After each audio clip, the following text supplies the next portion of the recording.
Assalamualaikum and a very warm welcome. You're watching Good Morning Public with me और public मुझे कहती है सुहाव सलौफुली कि आपने अपना वीकेंड बेहतरीन तरीके से गुजारा होगा. इसके बाद first working day of the week यानी Monday. So I am wearing blue, a kind of blue to show you guys कि मंडे ब्लूज इज रियल. क्योंकि अगर हम बात करें ओवरऑल वीकेंड की तो बहुत सारे ब्लिसी वीकेंड पे हुए हैं जिसने हमें बहुत परेशान कर दिया. लेकिन कुछ अच्छी खबरें भी हैं, कुछ बुरी खबरें भी हैं. पैरेलल दोनों को साथ लेके चलेंगे आज के प्रोग्राम में.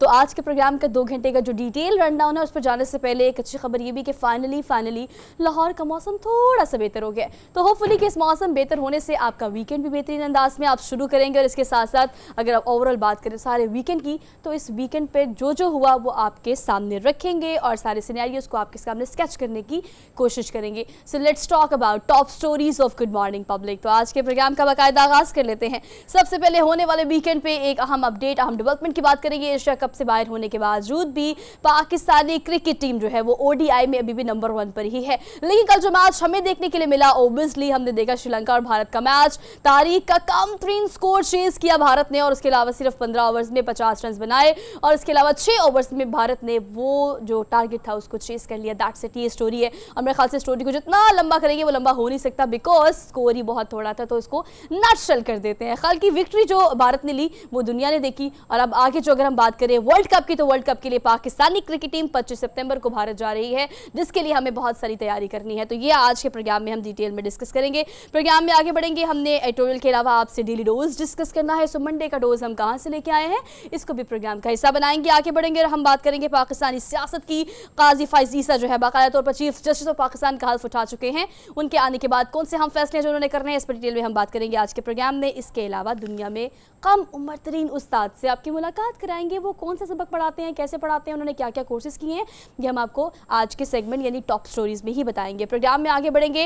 नोमोफोबिया क्या है? पाकिस्तान उन ब्लेस्ड ममालिक में से है जहाँ पर 64% आबादी जो है वो यंगस्टर्स की है. लेकिन इन यंगस्टर्स को कैसे यूटिलाइज किया जा सकता है, डायरेक्शन कैसे दी जा सकती है, इस पर अभी हम थोड़े से लैक कर रहे हैं. नोमोफोबिया एक ऐसा फोबिया है जिसमें फ़ोन आप मुसलसल यूज़ करते हो और अगर नहीं करते तो बेचैन हो जाते हैं. तो ये फोबिया जो है वो मुझे लगता है 64% आवाम यानी यंगस्टर्स को है. बट ऑल दो इसको आज के प्रोग्राम में डिटेल में डिस्कस करेंगे कि इसके साइड इफेक्ट्स क्या है, आफ्टर इफेक्ट्स क्या है और इसके सिम्टम्स क्या है. अगर आपको ये फोबिया है तो फिर आपके लिए अलार्मिंग सिचुएशन है. आगे बढ़ेंगे. और ओवर द वीकेंड आपको पता है कि पेट्रोल की प्राइसेस एक बार फिर से बढ़ गई और इतनी बड़ी कि अब अगर हम बिजली के नर्ख की बात करें, डॉलर की बात करें और फिर पेट्रोल प्राइसेस की बात करें और फिर पेट्रोल प्राइसेस की वजह से हर चीज़ अशिया खुरोनोश की खासतौर पर अगर हम बात करें तो हर चीज़ की प्राइस जो है उस वक्त हाइक पर जा रही है. तो इसको डिटेल में डिस्कस करेंगे आज के प्रोग्राम में. So we are done with our top stories for today. 2 घंटे के प्रोग्राम में you guys have to connect with us throughout. तो हम बाकायदा आगाज़ करते हैं प्रोग्राम का आज के एडिटोरियल से. वर्ल्ड कप की तैयारी जो है वो ज़ोरों शोर से जारी है. लेकिन वर्ल्ड कप से पहले अगर हम बात करें हम एशिया कप की तो एशिया कप के कल की जो मैच था उसको बड़ा लोगों ने एंजॉय किया. बट ऑल दो हम उसको डिटेल में डिस्कस करेंगे. पहले हमने जो आज अपडेट आपको देनी है जो कि आज की सबसे बड़ी डेवलपमेंट है उस पर बात कर लेते हैं. काजी फैज ईसा ने चीफ जस्टिस ऑफ पाकिस्तान के ओहदे का बाकायदा हल्फ उठा लिया और आते साथ ही जो है वो अहम चैलेंजेस जो है उनका सामना है उनको है. और वो चैलेंजेस क्या है अगर हम सबसे टॉप ऑफ द स्टोरीज बात करें तो सुप्रीम कोर्ट के प्रैक्टिस एंड प्रोसीजर एक्ट के खिलाफ दरखास्तों पर फुल कोर्ट की समाअत आज होने जा रही है. इस समाअत पर क्या एक्सपेक्ट किया जा रहा है इस पर हम बात कर लेते हैं. हमारे कॉरेस्पॉन्डेंट अमजद भट्टी हमारे साथ मौजूद है, उनसे इस हवाले से अपडेट लेते हैं. अस्सलाम वालेकुम अमजद, कैसे हैं आप? जी वालेकुम सलाम. Thank you so much for joining us for good morning public. आज के हवाले से बताएगा कि अगर इस्लामाबाद की अपडेट की बात करें बल्कि पूरे पाकिस्तान की बात करें तो काजी फैज ईसा के हल्फ उठाने के बाद प्रैक्टिस एंड प्रोसीजर एक्ट के खिलाफ दरखास्तों पर फुल समाअत आज है. क्या एक्सपेक्ट किया जा रहा है? आते साथ ही काफ़ी ज़्यादा ह्यूज चैलेंजेस हैं उनको और उनमें से एक आज जो है सबसे अहम केस ये है. क्या देखते हैं? जी देखें, ये सुप्रीम कोर्ट के जो सीनियर तरीन जज जस्टिस काजी फैज ईसा थे उन्होंने अब कल अपने ओहदे का हल्फ उठाया है. और आज सुप्रीम कोर्ट जहाँ पर इस वक्त मैं मौजूद हूँ यहाँ पर आज चीफ जस्टिस काजी फैज ईसा का पहला दिन है. और पहले दिन से ही एक हाइप जो है वो हमें देखने को आ रही है और पूरे मुल्क की नज़रें इस वक्त सुप्रीम कोर्ट में हैं क्योंकि चीफ जस्टिस काजी फैज ईसा ने आते साथ बड़े फैसले किए जिनमें से एक जो अहम तरीन फैसला था वो supreme court practice and procedure acts की समाअत के लिए फुल कोर्ट की तश्कील है. यानी आज जो समाअत अब से कुछ देर बाद होने जा रही है वो फुल कोर्ट करेगा जिसमें सुप्रीम कोर्ट के 15 जजेस यानी इस वक्त जो सुप्रीम कोर्ट के टोटल जो जजेस 15 हैं, आज वो supreme court practice and procedure act से मुतालिक जो केस की समाअत करेंगे। और दूसरा मैं आपको ये बताऊं कि पाकिस्तान की अदालती तारीख में आज इस बात का भी इम्कान ज़ाहिर किया जा रहा है कि पहला मौका होगा कि आज की जो कार्रवाई जो है वो सरकारी टीवी से, आज के जो फुल कोर्ट जो है इसकी कार्रवाई सरकारी टीवी से बरह रास्त भी दिखाई जा सकती है। और इस वाले से इस वक्त भी चीफ जस्टिस की सरबराही में फुल कोर्ट का एक इजलास है जिसमें यह फैसला किया जा रहा है कि आया सरकारी टीवी को जो है वो इसकी कार्रवाई के जो मामलात हैं उसकी इजाज़त दी जाए या ना दी जाए। इस वक्त भी सरकारी टीवी के जो प्रोडक्शन टीम है, कैमरामैन और उनके दीगर जो सारे हैं वो इस वक्त कमरा अदालत नंबर 1 में आ चुके हैं। 9:30 बजे का वक्त मुकर्रर किया गया था प्रैक्टिस एंड प्रोसीजर एक्ट से मुतालिक केस की समाअत के लिए, लेकिन इसकी समाअत लेट होने की वजह यह है कि इस वक्त भी चीफ जस्टिस काजी फाइज साहब की सरबराही में फुल कोर्ट जो इजलास है और उसमें दीगर मामलात को जो है वो डिस्कस किया जा रहा है। जहाँ तक बात रही कि इस हवाले से क्या चैलेंजेस है और क्या मामलात हैं, तो उसमें हम अपने नाज़रीन को अपडेट करते चलें कि आज की समाअत इंतहाई अहम तरीन समाअत है। और आज की समाअत में क्योंकि 13 अप्रैल को साबिक उमर अता बंदयाल की सरबराही में 8 रुकनी बेंच ने 13 अप्रैल को जो supreme court practice and procedure जो एक्ट था उस पर हुक्म इम्तनाई यानी उस पर स्टे जारी किया था, जबकि 22 अप्रैल को वो जो एक्ट जो है वो बाकायदा तौर पर उसका नोटिफिकेशन जारी हो गया था। 22 अप्रैल से वो नाफिजुल अमल था, लेकिन 13 अप्रैल को सुप्रीम कोर्ट के 8 रुकनी बेंच ने उसको मुअत्तल कर दिया था आज। और उसके बाद अब वो जो भी सारे मामलात हैं उस एक्ट में सारी चीज़ें उस पर डिपेंड करती हैं कि आया जो बेंचेस की तश्कील होगी वो कैसे होगी। सुप्रीम कोर्ट के चीफ जस्टिस जैसे आप बता रहे हैं कि यकीनन आज हल्फ बर्दारी के बाद पहला अहम केस है जो कि जिसकी हियरिंग होने जा रही है और इसके लिए काफ़ी लोग मुख्तलिफ एक्सपेक्टेशंस जो है वो जाहिर कर रहे हैं, सजेशंस भी, डिस्कशन की आपने खासतौर पे बात की। एक्स चीफ जस्टिस की अगर हम बात करें उमर अता बंदयाल की, तो उन्होंने जो नैम तरमीम के हवाले से जाते जाते एक अहम केस का फैसला सुनाया, उसके बारे में भी काफ़ी चहमगोइयाँ हो रही हैं। आप जो कि वहाँ मौजूद है तो उसके हवाले से क्या डिस्कशन हो रही है, क्या रिव्यूज़ है जो आपको मिल रहे हैं? देखें, साबिक चीफ जस्टिस उमर अता बंदयाल का जो अपने उनका जो दौर था बतौर चीफ जस्टिस, उन्होंने जाते जाते इंतहाई अहम फ़ैसला दिया और उन्होंने जो नैब तरामीम जो गुज़श्ता दौर हुकूमत में की गई थी वो नैब तरामीम को उन्होंने बाज़ जो तरामीम है उन्होंने उनको कलदम करार दिया था। लेकिन हम अपने नाज़रीन को बताते चलें जो आज जो इजलास आज की जो supreme court practice and procedure act है इसका अहम फ़ैसला जो है वो जो सबका जो नैब तरामीम के हवाले से था उस पर भी अहम अंदाज में अहम तरीके से असरअंदाज भी होगा। उसकी वजह यह है कि अगर सुप्रीम कोर्ट का ये फुल कोर्ट आज अगर supreme court practice and procedure bill पर जो सबका जो 8 रुकनी बेंच था उसके फैसले को जो उसको मुअत्तल कर देता है और उस पर जो हुक्म इम्तनाई था जो स्टे ऑर्डर उसको ख़त्म कर देता है, तो इसका असर नैब तरमीम को कलदम करार देने के फैसले पर भी होगा। वो कैसे रिस्पोंडेंट जो है वो इस्लामाबाद में मौजूद थे और यकीनन आज की हियरिंग के हवाले से बता रहे थे कि कुछ देर में इसका बाकायदा आगाज़ कर दिया जाएगा। अभी फ़िलहाल इजलास जो है वो जारी है और यही अपडेट है फ़िलहाल इस्लामाबाद से। लेकिन चलिए कुछ अपडेट हम श्रीलंका से भी आपको दे देते हैं। कल के मैच के हवाले से अगर हम बात करें, ऑब्वियसली हम इसको बहुत इंटरेस्टिंगली अगर एलैबोरेट करने की कोशिश करें तो मेरे ख्याल से मैंने पहले भी कहा है कि इतने शॉर्टेस्ट मैच के बारे में आप कितना लंबा डिस्कस कर सकते हैं। बट ऑल दो भारत ने दिफाई चैंपियन यानी श्रीलंका को शिकस्त देकर 8वीं मरतबा यानी 8th जो है वो एशिया कप का टाइटल जो है वो भारत के पास है। लेकिन कल का मैच बहुत सारे पर्सपेक्टिव से बहुत ज़्यादा इंटरेस्टिंग था। वो ये कि पाकिस्तानी अगर क्रिकेट टीम की बात करें तो बेशक उन्होंने बहुत ज़बरदस्त परफॉर्म किया और पिछले जो बहुत टाइटल्स अपने नाम किए, बहुत सारे रिकॉर्ड्स बनाए हैं। बट ऑल दो दिफाई चैंपियन जो है श्रीलंका उसको पता नहीं अब 15 ओवर्स में पूरी टीम का ढेर हो जाना और उसके अलावा भारत का सिर्फ 6 ओवर्स में इसको टारगेट जो दिया श्रीलंका को उसको चेस कर लेना, बहुत मेरे ख्याल से भारतीय क्रिकेट टीम की अगर हम बात करें तो उन्होंने अपनी सारी एबिलिटीज़ जो है वो हमने श्रीलंका यानी कोलंबो के इस पूरे मैदान में देखी। बट ऑल दो अब होने जा रहा है वर्ल्ड कप और अगर हम एशिया कप की बात करें तो एशिया कप से पाकिस्तानी क्रिकेट टीम के बाहर होने के बावजूद भी फिलहाल हमने ODI की फर्स्ट रैंकिंग जो है वो दोबारा से रीगेन कर ली है। ये भी पाकिस्तान के नाम एक क्रेडिट है जिसको आज के प्रोग्राम में हम हम कंग्रेचुलेट करते हैं पूरी टीम को। But although we have to be ready ourselves और prepare ourselves for world cup जिसके लिए 25 सितंबर को हमारी टीम जो है वो भारत जा रही है and we very happy for this. So best of luck from our side. हमने एक ब्रेक लेनी है, वापस आते हैं एक ब्रेक के बाद। Welcome back after the break. So hopefully कि आपने अपने दिन का आगाज़ बेहतरीन चाय या फिर ग्रीन टी से कर लिया होगा, बट ऑल दो आज मौसम अच्छा तो उसकी मुनासबत से अच्छा और बेहतरीन सा नाश्ता करें जिससे आपका मूड भी फ्रेश हो जाए और रही सही कसर जो है वो आपके मूड को बेहतरीन करने के लिए वो हम पूरी कर देते हैं। वो ऐसे जिसे हम कहते हैं डेली डोज। तो आज का डोज आपको दे देते हैं। Let's talk about good morning public. आज का डेली डोज पहली खबर जो है वो बड़ी इंटरेस्टिंग सी है, ऑब्वियसली पाकिस्तान से। और हम जब ऐसी खबरें प्रोग्राम में शामिल करते हैं तो हम कोशिश करते हैं कि ना सिर्फ पाकिस्तान में बल्कि पूरी दुनिया में ऐसी खूबसूरत जिनका ताल्लुक पाकिस्तान से है वो चीज़ें पोर्ट्रे की जाएं ताकि पाकिस्तान का जो है वो पॉजिटिव और बेहतरीन इमेज जो है वो पूरी दुनिया के सामने जा सके। हम आपको ले चलते हैं लाहौर से डायरेक्ट कश्मीर, बिकॉज हम लाहौर स्टूडियो में है तो कश्मीर आपको लेके चलते हैं जहाँ पर आज़ाद कश्मीर में लकड़ी का बना हुआ एक बहुत ही खूबसूरत सा घर है। और ये कम से कम जो है वो 4 से 5 मंजिला ये एक इमारत भी इसको कह सकते हैं, इसको घर भी कहा जा सकता है। लेकिन चूँकि इसके बेहतरीन होने का और इसकी खूबसूरत मंजर जो आपको नज़र आ रहा है अभी इस वक्त ऑन स्क्रीन, जहाँ पर ये घर है मेरे ख्याल से वहाँ पर इर्द गिर्द कोई और दूसरा घर मौजूद नहीं है। इर्द गिर्द ग्रीनरी से घिरा हुआ, और अगर आप बात करें पहाड़ की चोटी की तो आपको इर्द गिर्द चूँकि कोई दूसरा घर नज़र भी नहीं आ रहा। और इसी बात से आपको अंदाज़ा लगा लें कि जब इसको बनाया गया तो कितने साल पहले इसको बनाया गया होगा।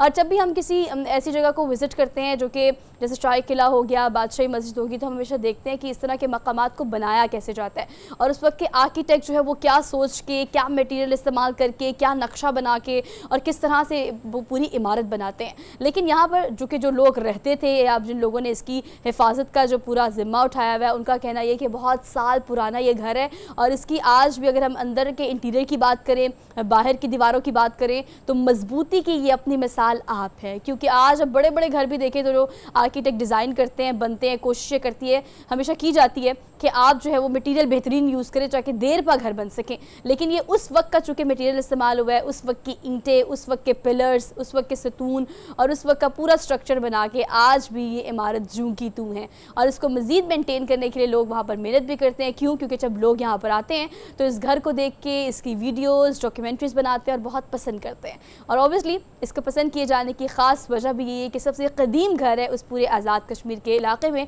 और एक और अच्छी बात और ज़बरदस्त बात ये है कि लकड़ी का थॉरली, मतलब पूरा अगर देखें तो ओवरऑल छत की बात करें, दीवारों की बात करें, फ्लोर की बात करें, दरवाज़ों की बात करें, खिड़कियों की बात करें, तो ये मुकम्मल तौर पर लकड़ी का बना हुआ घर है जो कि बहुत ही खूबसूरत है। तो अगर आप आज़ाद कश्मीर जाएं तो इसको विज़िट ज़रूर कीजिएगा। आगे बढ़ते हैं, अगली खबर पर चलते हैं। अगली खबर जो है काफ़ी डेंजरस खबर है, बट ऑल दो यहाँ पर रुझान कम है, लेकिन आपको पता है बरतानिया में रुझान बहुत ज़्यादा है। अगर हम बात करें बढ़ते हमलों की तो वहाँ पर बरतानिया में ख़ासतौर पर बाकायदा इसकी कैंपेन शुरू कर दी है। अमेरिकन बुली डॉग जो है उस पर पाबंदी लगाने का इंडिया दे दिया गया है। ऑल दो पाबंदी अभी नहीं लगाएगी कि वहाँ के जो लोग हैं वो बड़ी तादाद में बुली डॉग को ख़ास तौर पर एज अ पेट रखते हैं। लेकिन चूँकि अभी आज से कोई 2 से 4 दिन पहले एक बुली डॉग ने एक शख्स पर हमला किया। 52 साल वो शख्स था और जो कि हमले के बाद जानबर ना हो सका। और इससे पहले अगर 2021 से लेकर ऑनवर्ड 2023 तक बात की जाए तो उनके फैक्ट एंड फिगर्स के मुताबिक कम से कम जो है वो 21 अफराद ऐसे हैं जो कि जान की बाजी हार चुके हैं सिर्फ बुली डॉग के हमले की वजह से। तो इस वक्त जो है वहाँ के सदर ने, वहाँ के प्रेसिडेंट ने ये फैसला किया है कि बाकायदा तौर पर इस पर पाबंदी आयद कर दी जाएगी। और अगर हम बात करें वहाँ पर ओवरऑल लोगों की तो येस, उनको ख़ासतौर पर इस किस्म के और इस ब्रीड के, मतलब अमेरिकन अगर हम बुली डॉग की बात करें तो वो रखने के बहुत शौकीन हैं। और वो तमाम अफराद जो कि इस तरह के पेट को रखते हैं उन्हें ख़ासतौर पर ये इंदिया दिया गया कि कोशिश करें जल्द अज जल्द, या तो आपको चाहिए इनको बहुत ज़्यादा ट्रेंड करें और इस तरह से ट्रेंड करें कि वो ऑब्वियसली किसी को देखकर उस पर हमला ना करें। लेकिन अगर हम इस ब्रीड की ख़ास तौर पर बात करें तो अभी अमेरिका में ये बहुत डिस्कशन जारी है कि नहीं, ये बुली डॉग की ये जो ब्रीड है ख़ास तौर पर इनको हमला करने से इस तरह से रोका जा सकता नहीं अगर इनको ट्रेंड कर भी ले। तो बाकायदा तौर पर अब कोशिश की जा रही है कि इस कैंपेन के बाद बाकायदा इस पर जो है वो पाबंदी लगा दी जाए ताकि इंसानी जानें जो हैं उनको महफूज बनाया जा सके। So that's it. आगे बढ़ते हैं, अगली खबर पर चलते हैं। अगली खबर जो हमने आपको देनी है वो थोड़ी सी एक्सपेंसिव खबर है लेकिन वेरी क्यूट, क्योंकि आपने बहुत सारी पिक्चर्स में इसको देखा होगा। ये एक स्वेटर जो है, वैसे मैं आपसे कहने लगी थी कि गेस करें कि स्वेटर किसका है, बट ऑल दो क्विकली जो है वो पिक्चर आ गई आपके सामने।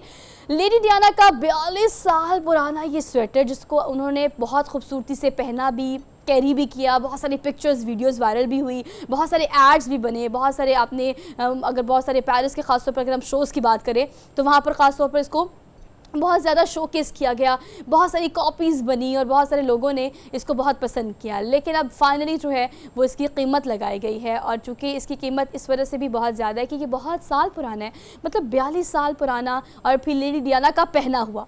तो ये दो चीज़ें जो है वो इसकी कीमत को मज़ीद बढ़ा देती हैं। तो ये स्वेटर जो है वो 11 लाख डॉलर में बाकायदा नीलाम कर दिया गया है। और उसके बाद जो है एक और क्रेडिट इस स्वेटर को मिलता है, वो ये कि ये दुनिया का महंगा तरीन और पुराना तरीन जो है वो स्वेटर, महंगा तरीन स्वेटर बन गया है।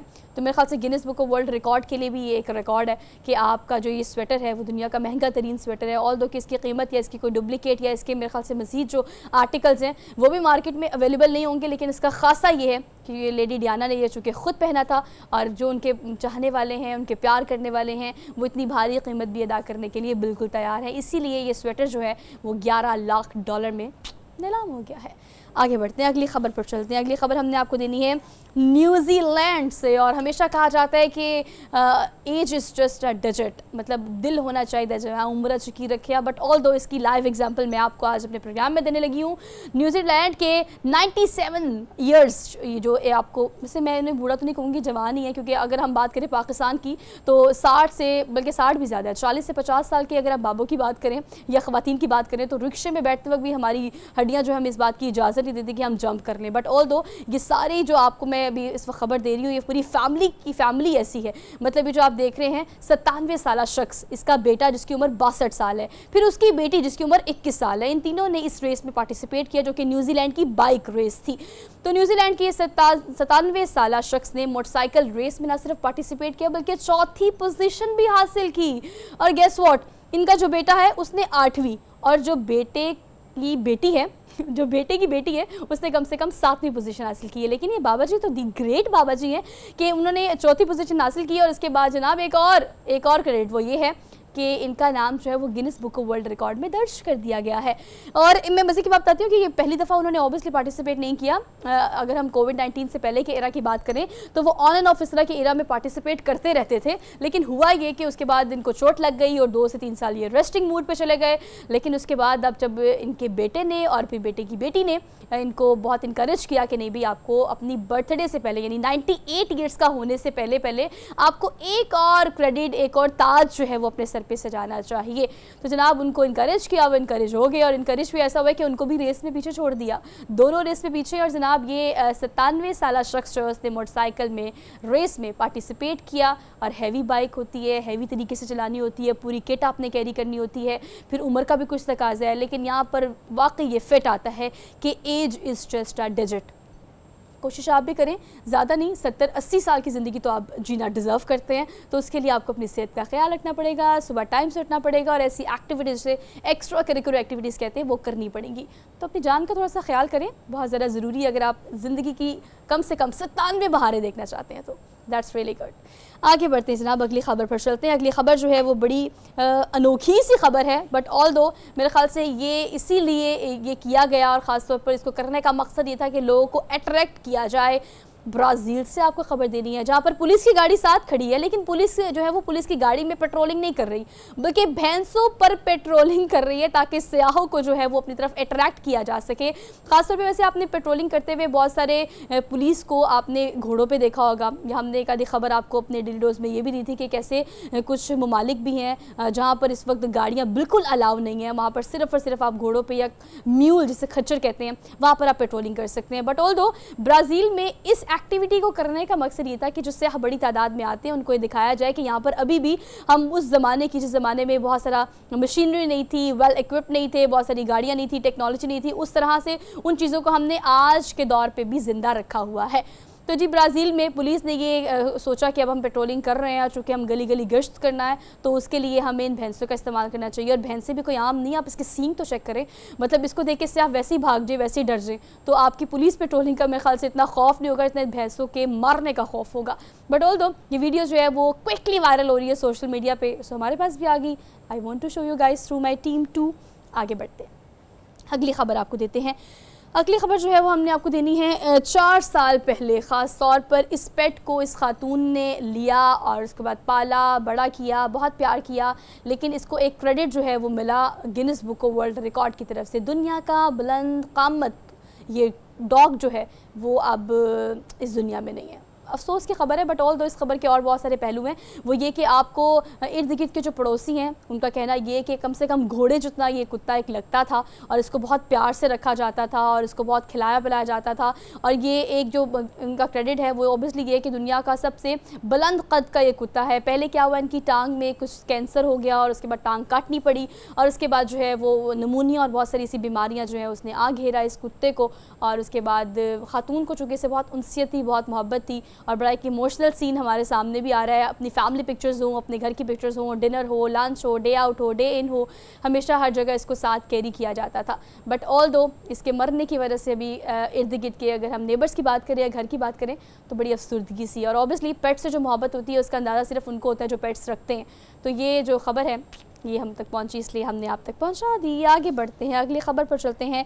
Last but not the least, ये वीडियो और पिक्चर तो आपने खास तौर पर देखी होगी। अगर हम इस वीडियो की बात करें तो मेरे ख्याल से ये पिक्चर आपने देखी होगी, आपको लगा होगा किसी साइंस फिक्शन मूवी का ये कोई मेरे ख्याल से सीन होगा या फिर ये आर्टिफिशियल ही होगी। बट नहीं जनाब, ये रियल है, क्योंकि चीन में खलाई जहाज़ की शक्ल में दुनिया का सबसे बड़ा आबी साइंस पार्क यानी वाटर साइंस पार्क जो है वो कायम कर दिया है। रात को जो इसका इमेज है वो कुछ और है। अगर हम दिन की बात करें तो दिन में ऑब्वियसली ये एक खलाई जहाज ही लगता है, लेकिन रात में जब लाइट्स ऑन होती हैं तो ओ माय गॉड ये टोटली इनसाइड है। अगर हम बात करें इसके क्रेडिट की तो बहुत सारी चीज़ें ऐसी हैं खासतौर पर इस पार्क में जो कि दुनिया में कहीं नहीं है। दुनिया का सबसे बड़ा एक्वेरियम वो इसमें बनाया गया है, दुनिया का सबसे बड़ा। इसमें 300 अक़साम के मुख्तलिफ 11 लाख आबी मखलूक जो है वो इसमें रखी गई हैं। मुख्तलिफ फ़िशेस की बात करें, आबिस की बात करें, ऐसी बहुत सारी ऐसी अक़साम की मछलियाँ मौजूद हैं जो कि खासा है इस एक्वेरियम का। तो जनाब Guinness book of world record में भी इनका नाम दर्ज है। बट ऑल 2021 में इसको आम आवाम के लिए खोलना था, लेकिन बहुत सारी वजूहात की बिना पर नहीं खोला जा सका। लेकिन अब 2023 में बाकायदा तौर पर आम आवाम के लिए इसको खोल दिया गया है। वैसे तो चीन के पास बहुत सारे क्रेडिट है, लेकिन अगर हम इसकी बात करें तो यकीनन ये हमें रियलिस्टिक नहीं लगता, लेकिन ऑल दो ये रियल है। अगर आप चीन में मौजूद हैं या इर्द गिर्द आपका प्लान है विजिट करने का तो खलाई जहाज़ की शक्ल का दुनिया का ये सबसे बड़ा जो आबी साइंस पार्क है इसको अगर आप इनसाइड विजिट करेंगे तो यस आपको ये गुमान होगा कि वाकई ये रियलिस्टिक है। और चाइना और अगर हम चीन की बात करें तो यकीनन वो कौम है जो एक के बाद एक इस तरह की टेक्नोलॉजी बेस्ड चीज़ें लॉन्च कर रहे हैं जिसको देख कर इंसान या उसकी सोच या उसकी अकल दंग रह जाती है।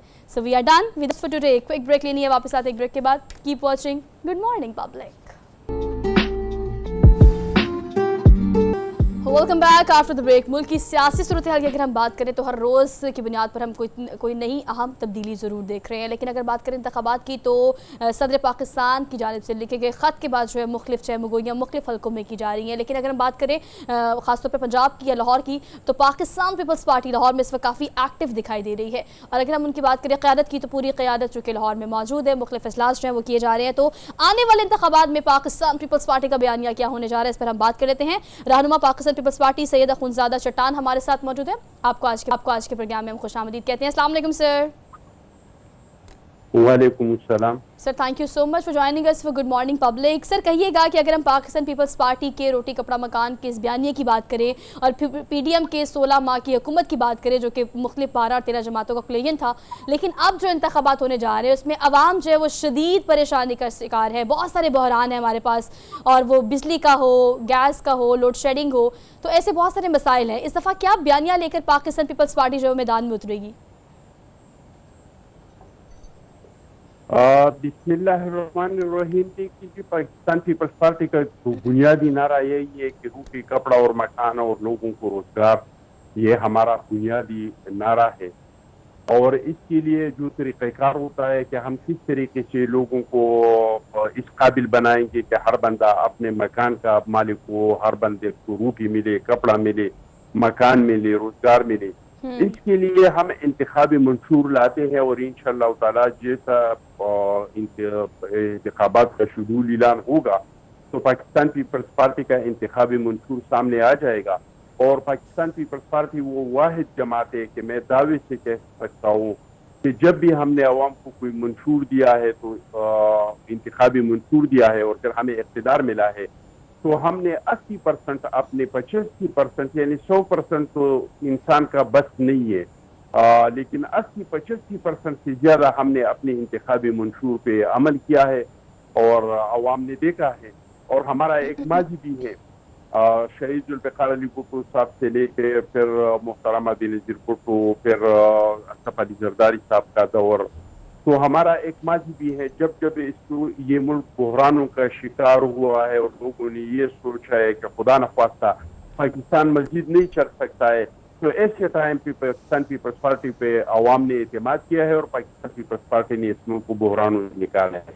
मिसाल के तौर पे आपको याद होगा कि डिक्टेटरों के तजर्बात के बाद हमसे बांग्लादेश टूट गया, हमारे 90,000 फौजी दुश्मन के कैद में आ गए, हमारी जमीन पे कब्जा हुआ, फिर पीपल्स पार्टी का हुकूमत बना तो पाकिस्तान पीपल्स पार्टी ने ये मुल्क इतनी ताकत बनाया। फिर जियाउल हक के दौर में वफाक इंतहाई कमजोर हुआ, जब शहीद मोहतरमा बेनज़ीर भुट्टो को हुकूमत मिला और अवाम ने पीपल्स पार्टी पे एतमाद किया, हमने मिसाइल टेक्नोलॉजी इस मुल्क को दी, हमने इन बहरानों से निकाल दिया। मुशर्रफ के दौर में आपको याद होगा कि सर ये भी कहिएगा कि जो चीज़ें आप बता रहे हैं वो यकीनन जो अगर सिंध की अगर हम बात करें सर, सिंध में आपके होने वाले कामों की अगर हम बात करें, आपने सिंध में जितने भी काम किए हैं, अब पंजाब की अगर खास तौर पे हम बात करें, सवाल मेरा आपको इंटरप्ट करने का मकसद सिर्फ ये कि जो आप बयान कर रहे हैं उसके साथ ये ऐड कर ले कि आपके जो मंशूर है उसको अमली जामा पहनाने के लिए इस वक्त पंजाब में खास तौर पर सीट्स जो हैं उसको लेना बहुत ज़्यादा ज़रूरी है, हुकूमत में आना बहुत ज़्यादा ज़रूरी है। उसके लिए जो है पंजाब में भी जो एक्टिविटीज़ है, जो आपकी क़यादत पूरी लाहौर में मौजूद है, इस हवाले से बताएगा कि अभी इस वक्त कैंपेन को किस तरह से आप लोग ड्राइव करेंगे, क्योंकि आवाम के पास अब ऑप्शन बचे नहीं, आवाम बहुत शदीद परेशान है। महंगाई देख लें आप, और पेट्रोल की प्राइसेस देख लें, या आप बिजली की कीमतें देख लें, डॉलर की स्मगलिंग देख लें, अब मसाइल पहले की निस्बत थोड़े और हैं। सोहा, अगर आप मुझे 1 मिनट और देते, 10 सेकंड और देते तो आपको ये सवाल पूछना नहीं पड़ता। अच्छा जी, मैं यही बताने वाला था कि मुशर्रफ के दौर में स्वात से पाकिस्तान का झंडा उतारा गया था, ट्राइबल एरिया पे गवर्नमेंट खत्म हुआ था, बलूचिस्तान में तराना बजाना बंद हुआ था, लोग चीनी के लिए कतारों में खड़े होते थे, लोग आटे के लिए कतारों में खड़े होते थे। पाकिस्तान पीपल्स पार्टी का हुकूमत बना तो स्वात पे पाकिस्तान का झंडा लग गया, बलूचिस्तान में तराना बजाना शुरू हुआ, ट्राइबल एरिया पे गवर्नमेंट कायम हुआ, हमने बेनज़ीर इनकम सपोर्ट प्रोग्राम शुरू किया गरीबों के लिए, सर्विसमैन के लिए हमने तनख्वाहों को 150% से ज्यादा बढ़ाया, पेंशन वालों के लिए पेंशन 200% से ज्यादा बढ़ाया। तो अवाम के पास ऑप्शन है, अवाम के पास ऑप्शन है पाकिस्तान पीपल्स पार्टी। अवाम को ये एतमाद है, अवाम को ये यकीन है कि अगर इस मुल्क को ये मौजूदा बहरानों से, महंगाई पे, मईशत को बेहतर करने पे, अमन अमान के बेहतर करने पे कोई पार्टी कुछ कर सके तो वो पाकिस्तान पीपल्स पार्टी है। लेकिन पाकिस्तान पीपल्स पार्टी का जदोजहद इलेक्शन जीतने के लिए नहीं है, इख्तिदार में आने के लिए नहीं। अच्छा, हमारा जदोजहद है इस मुल्क में जमहूरियत को मजबूत करना, हमारा जदोजहद है रूल ऑफ लॉ को इस मुल्क में कायम करना। हमारा जदोजहद ये है कि आने वाला जो इलेक्शन है ये अवाम का हक है कि वो किसको इस मुल्क पे हुक्मरान देखना चाहते हैं, ये हक इनसे नहीं छीनना चाहिए। अच्छा सर, एक और चीज ऐड कर लें, 2013 में RO हुआ, जिस तरह के 2018 में RTS को बैठाया, इस तरह किसी हुकूमत नहीं आना चाहिए, अवाम के मर्जी से आना चाहिए। सर आप रूल ऑफ लॉ की बात कर रहे हैं, मैं चाहती हूँ कि आप इस चीज़ पर भी कमेंट कर दें कि हमारे ex chief justice Umar Ata Bandial जो है, जाते जाते उन्होंने नायब तरमीम के हवाले से केस का जो फैसला सुनाया, उस पर आपको पता है कि बहुत सारे केसेस दोबारा से खुल जाएंगे, और बिलावल भुट्टो ज़रदारी जो है वो इस पर ये स्टेटमेंट देते हैं कि मुझे ये उम्मीद थी, या हमें ये उम्मीद थी कि ऐसा होगा, और ये कोई नई बात नहीं है, पहले भी बहुत सारे केसेस हमने देखे हैं, और आसिफ अली ज़रदारी में जो केसेस हैं नैब के, अब वो दोबारा से खुलने का इम्कान जाहिर किया जा रहा है। इस पर आप क्या समझते हैं, इस फैसले को आप किस तरह से देखते हैं? देखिए जी, ये फैसला जो हमने किया था इत्तेहादी हुकूमत ने, हमने इस तनाजुर में किया था कि जब भी हम मीडिया पे जाते थे, जब इंसानी हुकूक वालों के साथ मिलते थे, जब अदलिया में नेब के केसेस आते थे, तो सब लोगों का मुतफ़िक़ा तौर पे ये कहना था कि ये नेब का इदारा सियासी इंजीनियरिंग के लिए बनाया गया इदारा है, ये सियासी इंतकाम के लिए बनाया गया इदारा है। लेकिन हमसे एक सवाल जरूर पूछते कि आप लोग इख्तिदार में रहे, मुस्लिम लीग नून वाले इख्तिदार में रहे, आप लोगों ने इसमें इस्लाहात क्यों नहीं किया, आप लोगों ने इसको चेंज क्यों नहीं किया? तो हमने मीडिया के कहने पे मुहतरम जज साहिबान जो फैसलों में लिखते थे, इनकी रोशनी में हमने इसमें इस्लाहात की। अगर चीफ जस्टिस साहब ने खत्म कर दी, इसमें रिव्यू का भी मेरे ख्याल से मौका मिलेगा। लेकिन अगर फर्ज महाल ये हो भी जाए तो हमें इसका कोई नुकसान नहीं है। हमारे ऊपर तो जो केसेस थे, इसमें हमें 90 दिन रिमांड पे रहे, 2-2 साल 3-3 साल जेलों में रहे, जरदारी साहब तो 14 साल जेलों में नेब केसों में रहा। हमें इससे कोई खौफ नहीं है, हमारे हाथ साफ है। हम पहले भी अपने इल्जाम जो हम पे लगते थे, हम अदालतों में जाके इसमें अपने आप को भी गुनाह साबित करते थे। आइंदा भी जो अगर कोई इल्जाम लगाते हैं या केसेस खोलते हैं, हम वही अदालतों में जाएंगे, अदालतों में अपने आप को भी गुनाह साबित करेंगे। और हमें पता है कि हमारे हाथ साफ है। अगर 14 साल आप किसी को जेल में रख के और पूरा रियासत की मशीनरी मीडिया समेत सारे जोर लगाए कि कुछ साबित करे और मीडिया ट्रायल के अलावा कुछ साबित नहीं हो, तो आज भी इंशाअल्लाह ताला कुछ साबित नहीं होगा। इस चीज से हमें कोई सरोकार नहीं है कि हम पे। सर लास्टली ये बता दें कि अगर हम पंजाब में बात करें, सर लास्टली ये बता दें कि इस वक्त जो आप मुल्की हालात देख रहे हैं, माशी सूरत हाल, माशरती, इक़्तिसादी और सियासी सूरत हाल ख़ास तौर पे डायरेक्टली प्रपोर्शनेट आप अगर देखें तो आपके सियासी हालात बेहतर होंगे तो माशी सूरत हाल जो है बेहतर हो सकती है। लेकिन फ़िलहाल आप क्या समझ रहे हैं कि अगर हम आपके एजेंडे की बात करें, PDM के एक्सपीरियंस के बाद आप क्या समझते हैं पंजाब में नून लीग के साथ इत्तेहाद अगर आपको करना पड़े इंतखाबात में या उसके बाद, तो उसके लिए क्या स्ट्रैटेजी, क्या प्लान है पाकिस्तान पीपल्स पार्टी का? देखिए जी, इंतखाबी इस्लाहात तो हम किसी के साथ नहीं करना चाहते। हम चाहते हैं कि सीट टू सीट एडजस्टमेंट हो। एक जगह पे हमारा कैंडिडेट है, उसको 2-3 हजार वोट पड़ते हैं तो हमारा लाइक माइंड जो पार्टी है हम उसको अपना वोट देंगे। अगर हमारे लाइक पार्टी का कोई मेंबर है कि वो 1-2 हजार वोट लेते हैं और इलेक्शन में खड़ा है तो हम चाहेंगे कि वो हमें वोट दे दे। लेकिन इंतखाबी इस्लाहात तो हम किसी के साथ नहीं करना चाहते हैं। हाँ, इस मुल्क चलाने के लिए, इस मुल्क के मसाइल को हल करने के लिए हम समझते हैं कि ये कोई एक पार्टी की या एक इदारे की बस की बात नहीं है। अगर हमने मुल्क के मसाइल को हल करना है तो हम सब मिल के चलेंगे। जिस तरह के 2008 में हम सारे इकट्ठे हो गए, हमने 18वीं तरमीम किया और हमने बहुत सारे काम जो है वो उस जमाने में की, तो इस तरह हम चाहते हैं कि चाहे जो भी हो, इस आवाम के लिए, इस रियासत के लिए, इस मुल्क के बेहतरी के लिए हम किसी के साथ भी चलने को तैयार है, चाहे वो PTI हो। PTI में सिर्फ वही लोग नहीं जिन्होंने हमारे शोहदा के मुजस्समे तोड़े हैं, जिन्होंने हमारे फौजी तनसीबात पे हमले किए, इन लोगों के अलावा PTI हो, मुस्लिम लीग नून हो, अवामी नेशनल पार्टी हो, हम सबको साथ मिलके चलना चाहते हैं और हम सबके साथ मिलके चलना चाहते हैं। अच्छा, क्योंकि मुल्क है तो हम है, ये मुल्क हम सबका है। सर आप बिल्कुल ठीक कह रहे हैं। 9 मई का आपने जिक्र किया, 9 मई बहुत आसान, अगर अवाम ने दुरुस्त फैसला किया, पाकिस्तान पीपल्स पार्टी पे एतमाद किया, तो मईशत के मसाइल हल करना कोई मसला नहीं है। अगर पाकिस्तान पीपल्स पार्टी की बात की जाए तो मुझे ये बताएगा कि अगर हम लतीफ़ खोसा की बात करें, एतजाज़ एहसन की बात करें, उनकी पार्टी में इस वक्त पार्टिसिपेशन की बात करें, तो इनका मुस्तकबिल आप पार्टी में क्या देखते हैं? देखिए जी, हर एक पार्टी का मुस्तकबिल जो है अपने हाथों में है। एतजाज़ एहसन साहब भी मेरे लिए बहुत मुहतरम है, मेरे लिए उस्ताद मुहतरम का दर्जा रखता है। खोसा साहब को मैं अंकल कहता हूँ क्योंकि इनके बच्चों के साथ मेरे बहुत अच्छी ताल्लुकात है, शहबाज के साथ, सबके साथ। लेकिन ये है कि मेरा इन लोगों को मशवरा ये है कि आप लोगों का कोई मसला हो तो पाकिस्तान पीपल्स पार्टी इस तरह का पार्टी है कि इसमें कोई भी अपना शिकायत, अपना मसला पेश कर सकता है। दोनों CEC के मेंबरान है, वो आके बैठ की CEC के मीटिंग में आके अपने जो कुछ कहना चाहते हैं वो कहे। हर चीज को मीडिया पे ले जाना मेरे ख्याल में ये मुनासिब नहीं है। घर के बाद ये लोग घरों में करते हैं, अपने कपड़े लोग चौकों में नहीं धोते हैं, वो घर के अंदर धोते हैं।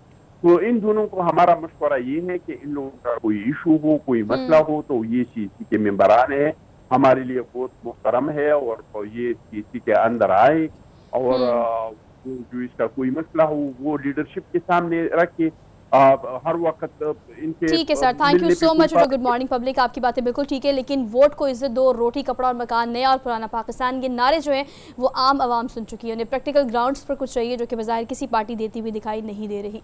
एक ब्रेक लेनी है, वापस आते एक ब्रेक के बाद देखते रहिए प्रोग्राम जिससे हम कहते हैं गुड मॉर्निंग पब्लिक।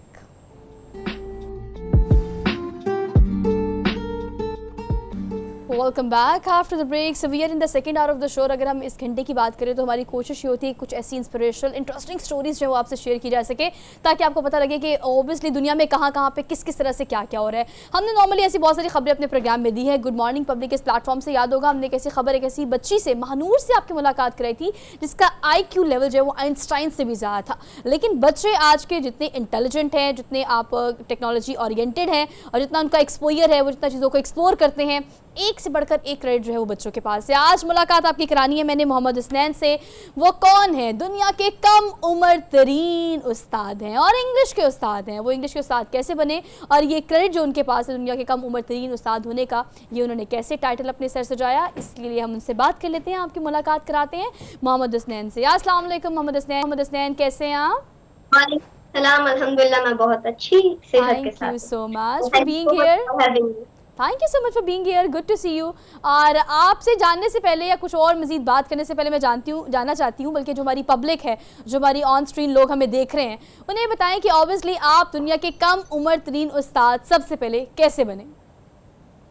अगर मैं आपको जर्नी की शुरुआत से बताऊं, so I am also the world's youngest journalist and radio broadcaster. और पाकिस्तान का भी मैं सबसे यंगेस्ट जर्नलिस्ट हूँ। I worked as a journalist. और पर्सनली मैं बचपन ही से एक नॉलेज का शौक रखने वाला एक बच्चा था। Who was thirsty for knowledge. मेरा एक अपना शौक था, एक अपना ख्वाहिश थी कि मैं नॉलेज हासिल करूं। और इसी नॉलेज हासिल करने की वजूहात की वजह से मैंने बहुत सारे स्किल सीखे। मैंने CIT किया हुआ है, मैंने साथ ही साथ जर्नलिज्म किया है, मैंने साथ ही साथ English language सीखी है, and I am professionally and officially an English language instructor through a certificate named CELTA, CELTA, which stands for Certificate in English Language Teaching to Adults, which is British Council certified. अच्छा, I am just going to talk about CELTA specifically, because जो लोग हमें देख रहे हैं, खासतौर पर जो बच्चे हुसैन हमें देख रहे हैं, उन्हें बताना बहुत ज़्यादा ज़रूरी है कि सेल्टा बेसिकली है क्या, what kind of course it is, और इसके अलावा ये कोर्स करने के बाद आप किस तरह से टीचर बन गए और जो आप पढ़ा रहे हैं वो यकीनन सब्जेक्ट जो है वो इंग्लिश का है। तो सेल्टा आपने किया कब? समवन सजेस्टेड यू और you just did by yourself? Ma'am, मेरा अपना ये एक ख्वाहिश थी कि मैं कुछ ना कुछ ऐसा करूं which makes me an authentic teacher, an authentic journalist or an authentic anything. Okay. But I want that authenticness in my own work or in my own skills. Because when you're not authentic, आपकी skill का कोई फायदा नहीं है. So I went, मैंने search किया इसके लिए. So there are also other different type of courses like Delta etc. But वो बच्चों के लिए है. Like for example, Delta is a degree and CELTA is a certificate. So अब बच्चों के लिए अलग है, but CELTA is specifically for adults. और मैं बच्चों adults दोनों को समझाता हूँ, but my focus is rather on adults because they have more need of things. but मैं साथ ही साथ बच्चों को सिखाता हूँ. और अगर मैं इस सर्टिफिकेट के बारे में बताऊँ तो जिस तरह इसके नाम से जाहिर है, certificate in English language teaching to adults. तो मैं इंग्लिश लैंग्वेज पढ़ाता हूँ बड़ों को भी. बट मैं अभी से ये बात कह दूँ, कोई सर्टिफिकेट या कोई डिग्री आपको किसी चीज तक मोहताज नहीं कर सकती. अगर आपके पास एक्सपीरियंस है, अगर आप टीचर हैं, फॉर एग्जांपल मैं, जब मेरे पास सेल्टा का सर्टिफिकेट नहीं था या जब मैंने सेल्टा के लिए अप्लाई नहीं किया था, उस वक्त में भी मैं एक अच्छा टीचर था. I was still a teacher. मेरे पास एक्सपीरियंस था, कम्युनिकेशन था. टीचिंग के लिए बेसिक रिक्वायरमेंट्स क्या है कि आपके पास नॉलेज हो और कम्युनिकेशन स्किल हो, आप अपनी वो बातें इनकलकेट कर पाए, आप अपनी बातों को समझा सकें, आप अपनी बातों को दूसरे के ज़हन के अंदर लेकर. मोहम्मद हसनैन, इसमें कोई दो राय नहीं है कि यकीनन आप एक टीचर हो, बिकॉज आप बोलना शुरू करते हैं ना तो ऐसे लगता है कि वाकई आपने सिखाना शुरू कर दिया है. और हमारे स्क्रीन पे ऑब्वियसली जितने भी लोग हमें देख रहे हैं यकीनन वो सीख भी रहे होंगे इसे. लेकिन अगर हम सेल्टा की बात करें तो ऑब्वियसली ये कोर्स जो है, आप माशाल्लाह सेल्टा सर्टिफाइड तो हैं, लेकिन उस कोर्स में कितनी तैयारी लगती है, कितना काम करना पड़ता है? अगर अम्मा अब्बा की बात करें, फिर पैरेलल साथ आप अपनी स्टडीज़ भी साथ लेके चलनी है.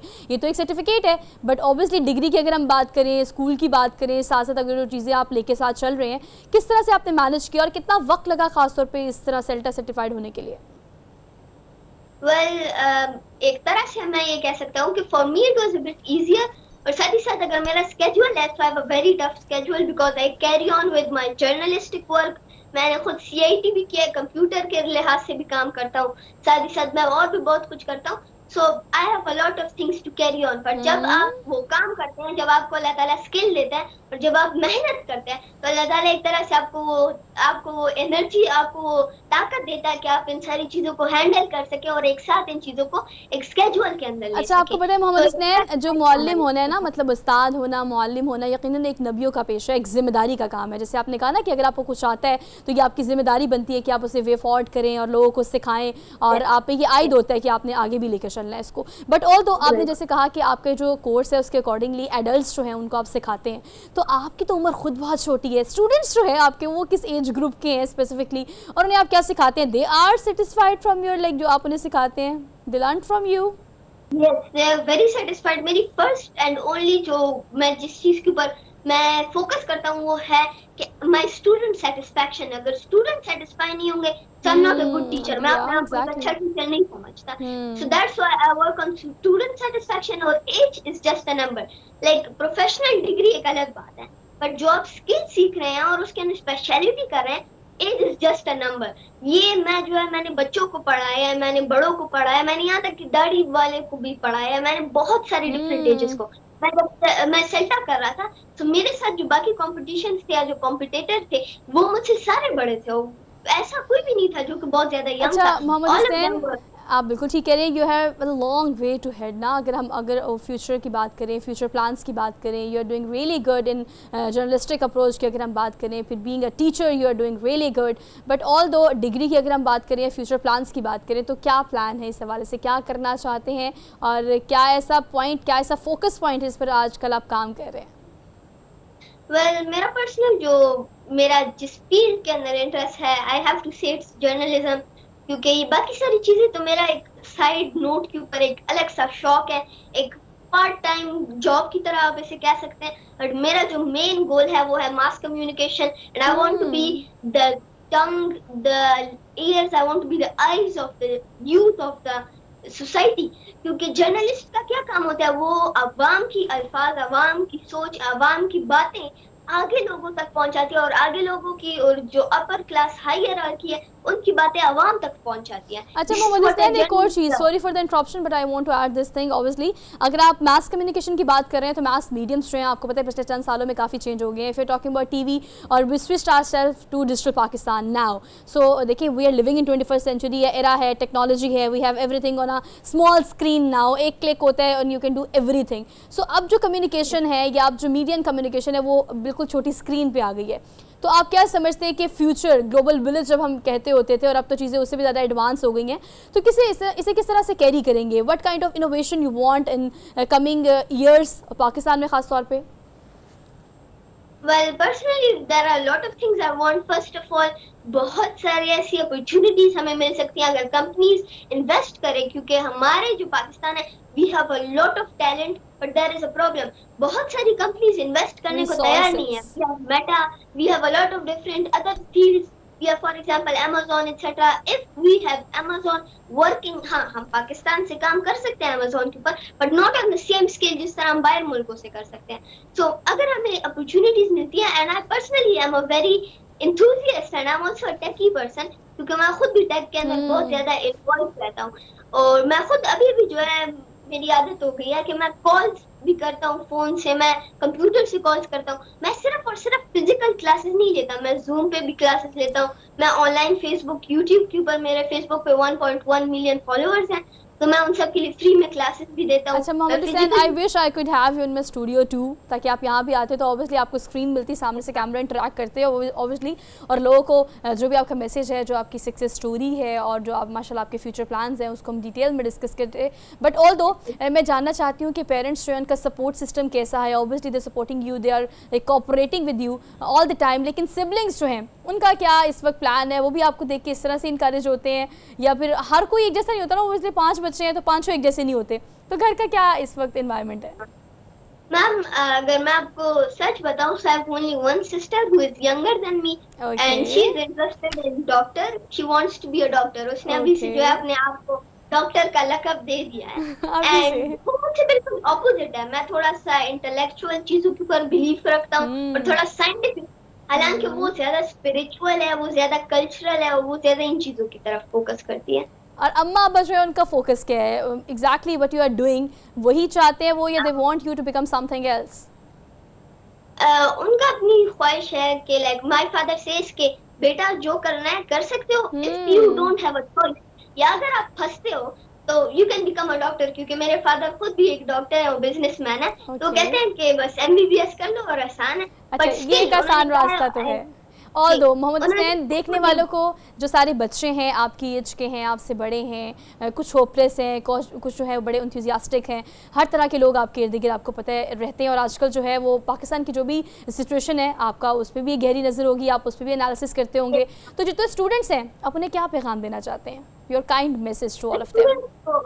I want to give only and only one request. I want to give only and only one message to the youth कि देखें, आपको जो करना है आप करें, पर दिल से करें। जब तक आप जो चीज आप कर रहे हैं, अगर आपको वो चीज में मजा नहीं आता, आप दिल से जब करना शुरू करेंगे ना, you will be able to do it, आप अकॉम्प्लिश कर पाएंगे। और जब आप अपने आप को दिखाएंगे कि yes I can do it, तो आपकी फैमिली भी आपको सपोर्ट करेगी, आपकी फैमिली भी कहेगी कि yes he has the potential.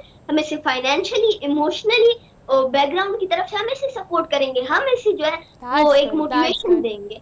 That's good. Although, lastly, Mohammad मुझे ये बताएं कि अभी जो इस वक्त सिचुएशन आप देख रहे हैं, अगर आपकी अप्रोच जो है वो जर्नलिस्ट भी है, तो आपको पता है पाकिस्तान में इस वक्त जो भी सियासी सिनेरियोज चल रहे हैं उस पर आपको क्या लगता है कि उसके लिए नौजवानों को ख़ास तौर पे या बच्चों की जो सोच है वो क्या है? क्योंकि हम हमेशा कहते हैं बच्चे गैर सियासी होते हैं, लेकिन चूँकि आप जर्नलिस्ट हो और सियासत पर आपकी गहरी नज़र है, तो आप पाकिस्तान के पोलिटिकल सिनेरियोज को कैसे देखते हैं?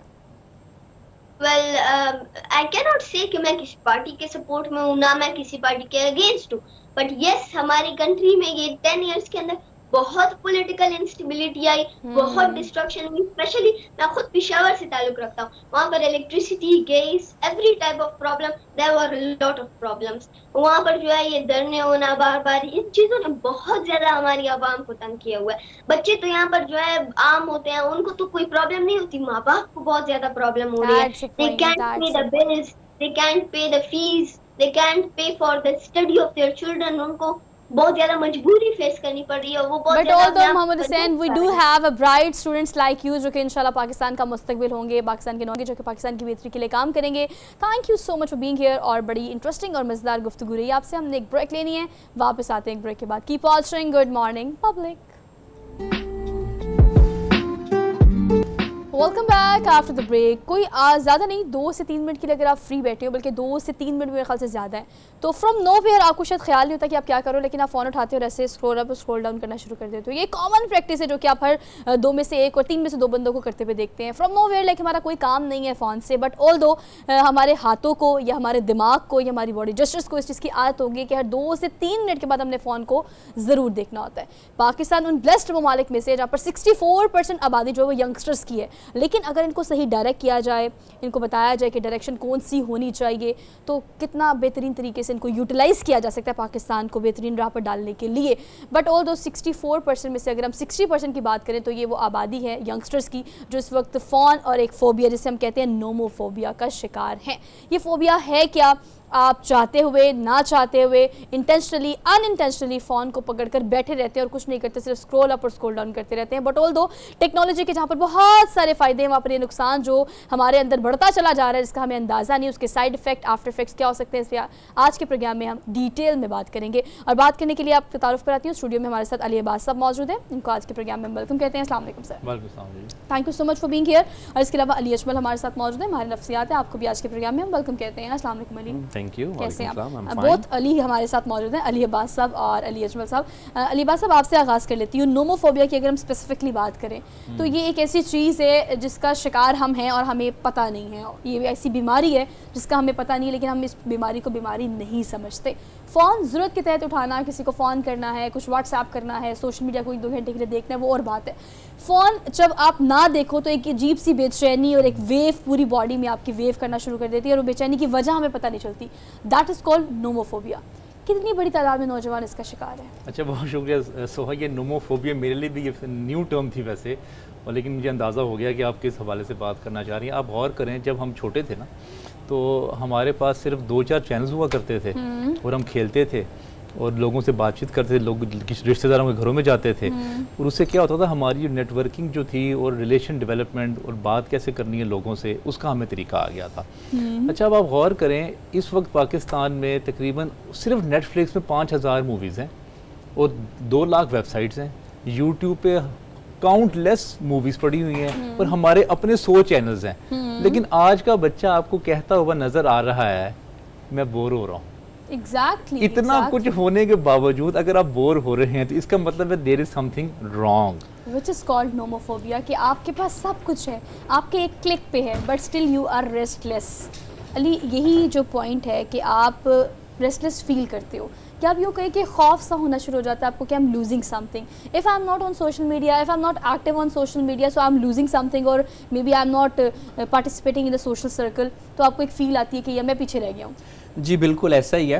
देखिए, इसमें ना नोमोफोबिया को समझने के लिए हमें अपनी एक चंद आदतों को समझना पड़ेगा। आप देखें आजकल हो क्या रहा है कि हम फ़ोन इतना यूज़ कर रहे हैं और हर बंदा इतना ज़्यादा फ़ोन यूज़ कर रहा है कि हम एक हद तक उसकी एडिक्शन में चले गए हैं। जब हमें फ़ोन नहीं मिलता या कोई इंटरनेट डिस्कनेक्ट हो गया या उसके अलावा कोई बैटरी हमारी ख़त्म हो गई फ़ोन की, या हम किसी भी वजह से फ़ोन हमारे हाथ में नहीं है, तो बिल्कुल एक तरह से वही हालत होती है जैसे किसी एडिक्ट की हालत होती है जब उसको उसकी कोई सब्सटेंस जिस पे वो डिपेंड करता है वो नहीं मिलती। अब ये हमारे बिहेवियर का और हमारी रूटीन का एक हिस्सा बन गया। आप देखें कि हर शख्स जो है वो अपने दिन के 24 घंटे के काफ़ी सारे घंटे जो है 4-5 घंटे वो फ़ोन पे गुजारता है। वो चाहे एक ही टाइम पे ना गुजारे, लेकिन पैचेज में 2-2 मिनट 4-4 मिनट करके वो इतना ज्यादा टाइम गुजारता है। अब इससे होता क्या है, हमारी आदत बन जाती है। जैसे फर्ज करें कि हमने फिजिकल एक्टिविटी की तो हमारी एक आदत बन गया, वो हमारी एक रूटीन का हिस्सा बन गया। इसी तरह से जब हमने फोन वगैरह इतना यूज किया तो ये गैजेट्स वगैरह, तो ये हमारी अब रूटीन का हिस्सा बन गया और हमने इन पे डिपेंड करना शुरू कर दिया। अब ये जो डिपेंडेंस है ये 2 तरह की होती है। एक तो हमारी दिमागी डिपेंडेंस है जिसमें जी हमें बोर हो रहे हैं जी अगर फोन नहीं है, हमें कोई मसले हो रहे हैं, हम चिड़चिड़े हो रहे हैं अगर हमसे फोन दूर हो जाए। दूसरी जो डिपेंडेंस है वो हमारी जिस्मानी डिपेंडेंस भी है कि फोन यूज करते करते हमारी बॉडी को इतनी आदत पड़ जाती है डोपामीन रिलीज करने की बॉडी में कि जब वो नहीं होता तो उसमें हम फिर बोर होना शुरू हो जाते हैं, हमें कॉन्टिन्यूसली कोई ना कोई एक्टिविटी चाहिए होती है। अब अगर इसी चीज को नोमोफोबिया के कॉन्टेक्स्ट में डिस्कस करें तो अब ये जो रूटीन बन गई एक आम शख्स की, अब क्या हुआ अगर फोन की बैटरी डाउन हो गई, इंटरनेट लूज हो गया या कोई भी ऐसा मसला हो गया, तो उस वजह से जो हमें परेशानी, एंग्जाइटी, फ्रस्ट्रेशन होती है उसको हम नोमोफोबिया कहते हैं। और ये इसलिए होती है, आप देखें कि जब कभी आमतौर पे कोई सिक्योरिटी रीजन या कुछ भी है, सड़कें ब्लॉक होती हैं तो लोगों को इतना फर्क नहीं पड़ता, लेकिन इंटरनेट डिस्कनेक्ट हो जाए तो सारी कौम ही परेशान हो जाती है। अब क्या करें? This is what we call nomophobia. अच्छा, हमारा कथित तौर पर मकसद ये नहीं कि हम आपको डरा दें और धमका दें कि भी फोन बहुत यूज करते हैं, नोमोफोबिया आ गया आपको, ऑल दैट। मैंने आगाज़ में कहा था कि जहाँ पर बहुत सारे नुकसान हैं वहाँ बहुत सारे फ़ायदे भी हैं। मैक्सिमम कितने घंटे आपको दिन में, आप सोशल मीडिया भी यूज़ कर रहे हो, आप फ़ोन भी कर रहे हो, व्हाट्सएप भी कर रहे हो, आप कुछ गाने भी सुन रहे हो, कुछ मूवीज़ भी देख रहे हो, collectively in the global village to global family हम एक जगह पर हैं, कितने घंटे आपको यूज़ करना चाहिए कि आप नोमोफोबिया का शिकार ना हो? अच्छा, घंटों पे तो मैं बात नहीं कर सकता क्योंकि डिपेंड करता है कि किसी का काम क्या है, काम पे डिपेंड करता है। अब अगर आपको आदत पड़ ही गई है ना, इसको हम चैनलाइज कर लेते हैं। अब हम सॉल्यूशंस की बात करते हैं।